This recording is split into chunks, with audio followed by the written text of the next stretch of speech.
साथियों नमस्कार। विद्या संकल्प चैनल पर आप लोग का स्वागत है।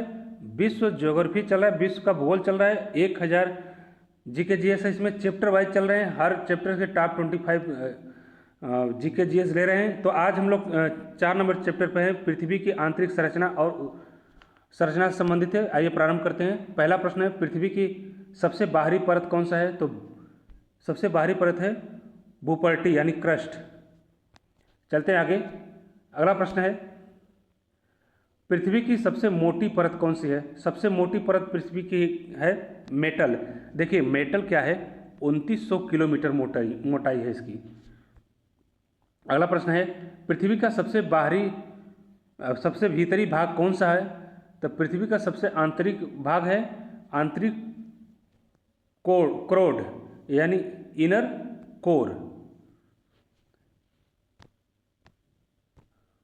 देखिए आंतरिक कोर जो कोर है ये ज़्यादा ताप और दाब के कारण क्या ठोस अवस्था में रहता है।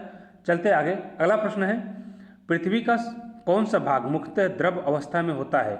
तो यह आउटर कोर यानी बाह्य क्रोड है। देखिए बाह्य क्रोड है या आउटर कोर क्या है, लोहा और निकल से बना है और यह पृथ्वी का सबसे अधिक चुंबकीय क्षेत्र उत्पन्न करने वाला एरिया है। चलते हैं आगे। अगला प्रश्न है, पृथ्वी के कोर का या क्रोड का प्रमुख संगठन क्या है? तो यह है लोहा एवं निकिल। अभी जस्ट बताए हैं, ऑप्शन सी सही होगा। आगे है, पृथ्वी की आंतरिक संरचना का ज्ञान मुख्यतः किससे प्राप्त हुआ है? तो यह भूकंपीय तरंगों से प्राप्त होता है। देखिए पृथ्वी के अंदर सीधा पहुंचना संभव नहीं है, इसलिए वैज्ञानिकों ने भूकंपीय तरंगों का अध्ययन करके इसकी आंतरिक संरचना का पता लगाया है। चलते आगे। अगला प्रश्न है, पृथ्वी की भूपर्टी और मेटल के बीच की सीमा को क्या कहते हैं? तो इसको कहते हैं, ऑप्शन बी सही होगा इसमें, मोहरोविचिक असंतति। मोहरोविचिक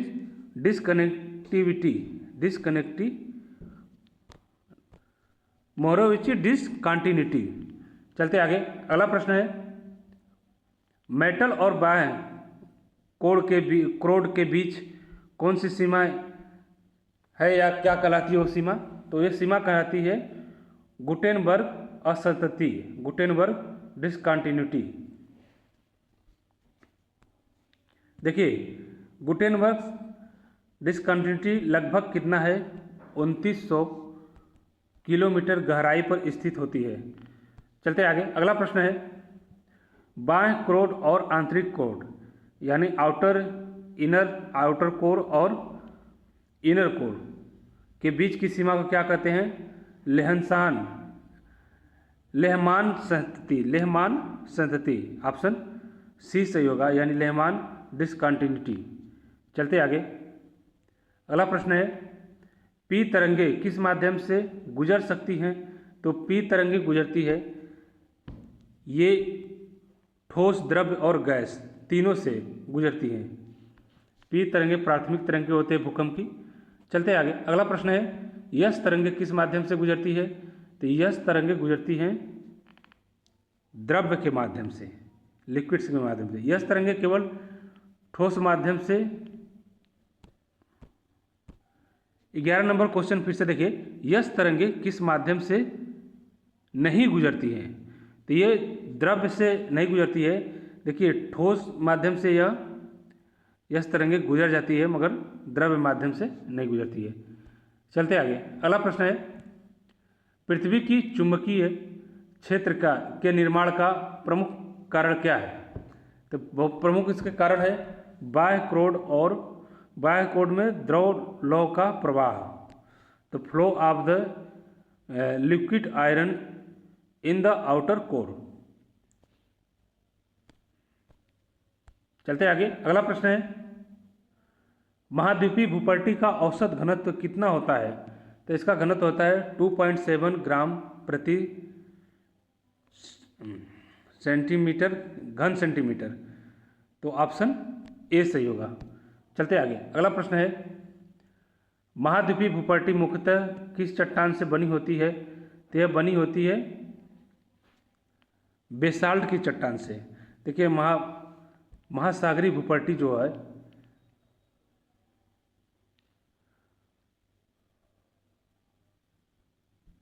चौदह नंबर क्वेश्चन देखिए फिर से। 14 नंबर क्वेश्चन फिर से देखते हैं। महासागरीय भूपर्टी मुख्यतः किस चट्टान से बनी है? तो यह बनी है बेसाल्ट चट्टान से। देखिए महासागरीय भूपर्टी मुख्यतः बेसाल्ट चट्टानों से बनी होती है। आगे है, पृथ्वी के केंद्र की ओर जाने पर तापमान सामान्यतः कैसा होता है? तो तापमान क्या होता है? बढ़ता है। गहराई में बढ़ने के साथ तापमान और दाब दोनों बढ़ते हैं। चलते आगे। अगला प्रश्न है, लिथोस्फीयर में कौन कौन सी परतें शामिल होती हैं? तो लिथोस्फीयर में शामिल होती हैं भूपर्टी एवं ऊपरी मेटल का कठोर भाग, यानी ऑप्शन बी सही होगा। लिथोस्फीयर पृथ्वी की कठोर बाहरी परत है जिसमें भूपर्टी तथा ऊपरी मेटल का कठोर परत शामिल होती है। चलते आगे। अगला प्रश्न है, लिथोस्फीयर किस परत का भाग है? तो यह मेटल का भाग है। लिथोस्फीयर ऊपरी मेटल का अर्धद्रव्य भाग है जिस पर विवर्तनिकी प्लेटें गति करती है, यानी जो विवर्तनिकी प्लेटें हैं वो गति इसी पे करती हैं। चलते आगे। अगला प्रश्न है, विवर्तनिकी प्लेटें किस परत पर तैरती हैं? तो ये एथेनोस्फीयर परत पे। चलते आगे। अगला प्रश्न है, कॉनराड असंतति यानी कॉनराड डिसकंटिन्यूटी किसके बीच पाई जाती है? तो यह महाद्वीपीय भूपर्टी की ऊपरी एवं निचली परत, यानी ऑप्शन ए सही होगा। चलते आगे। अगला प्रश्न है, पृथ्वी की सबसे पतली परत कौन सी है? तो सबसे पतली परत है भूपर्टी यानी क्रस्ट। देखिए भूपर्टी का औसतन मोटाई कितना है? 5 से लेके 70 किलोमीटर, इसलिए यह सबसे पतली सबसे थिक परत है। चलते आगे। अगला प्रश्न है, महासागरीय भूपर्टी की औसत मोटाई लगभग कितनी होती है? तो इसकी औसत मोटाई होती है इसका महासागरीय भूपर्टी का 5 से लेके 10 किलोमीटर। ये महासागरीय भूपर्टी पतली होती है और मुख्यतः बेसाल्ट चट्टानों से बनी होती है। चलते आगे।